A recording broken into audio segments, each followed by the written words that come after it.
विदर्भातील ही डिश तुम्हाला माहिती आहे का? चला आज बनवूया विदर्भ स्पेशल झणझणीत पानवड्याची भाजी। थोड्या लाल मिरच्या, कांदे, लसूण, लवंग, जिरा सर्व छान असं तव्यावर थोडं मंद आचेवर परतून घेतलं। थोडी विलायची आणि काळे मिरे सुद्धा टाकले। सर्व छान असं परतून घेतलं।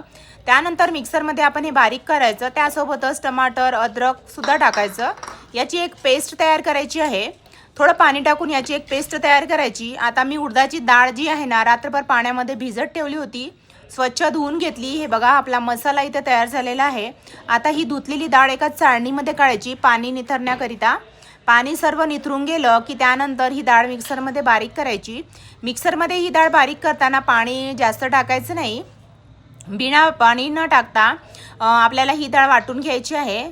अगदीच थोडं वाटलं तर किंचितसं पाणी टाकून ही डाळ अशी स्मूथ बारीक वाटून घ्यायची। त्यानंतर या वाटलेल्या डाळीमध्ये ना कांदे टाकायचे, थोडंसं तिखट, मीठ, हळद टाकायचं। हवं तर तुम्ही ना हिरव्या मिरच्या बारीक कट करून सुद्धा टाकू शकता। सर्व मिक्स करून घ्यायचं। आता एका फ्राय पॅनमध्ये थोडंसं तेल टाकायचं, 2 तेजपत्त्या आणि आपण जो मसाला बारीक केला होता ना तो मसाला टाकायचा। छान परतून घ्यायचा मसाला मंद आचेवर।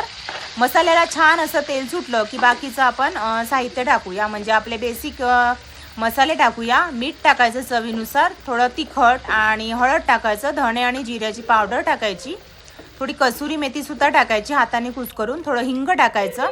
सर्व छान मिक्स करून घेतल्यानंतर 1.5 ग्लास पाणी टाकायचं आणि फोडणीला उकळी येऊ द्यायची। फोडणीला उकळी आली की हाताला थोडं तेल किंवा पाणी लावायचं आणि हे जे वडे आहेत ना हातावर थोडे असे थापून घ्यायचे। खूप चिकट डाळ असते ही, हाताला चिपकते, त्यामुळे थोडं पाणी लावून घ्यायचं आणि अलगद हाताने हे जे वडे आहेत ना अशा पद्धतीने फोडणीमध्ये टाकायचं आणि मंद आचेवर हे जे वडे आहेत ना फोडणीच्या रश्श्यामध्ये मस्त शिजवून घ्यायचं। हे बघा मस्त अशी झणझणीत विदर्भ स्पेशल पानवड्याची भाजी इथे तयार झालेली आहे। काही ठिकाणी या भाजीला डुबुक वडे सुद्धा म्हटले जाते।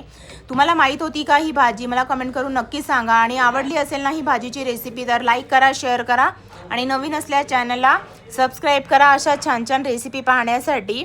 आणि ही जी पानवड्याची भाजी आहे ना पोळी आणि भातासोबत खूपच छान वाटते। गरमागरम भाजी तयार आहे। चला बाय बाय, भेटूया पुढील रेसिपीमध्ये। तेव्हापर्यंत टेक केअर। नक्की ट्राय करा अशा पद्धतीने पानवड्याची भाजी। चला बाय।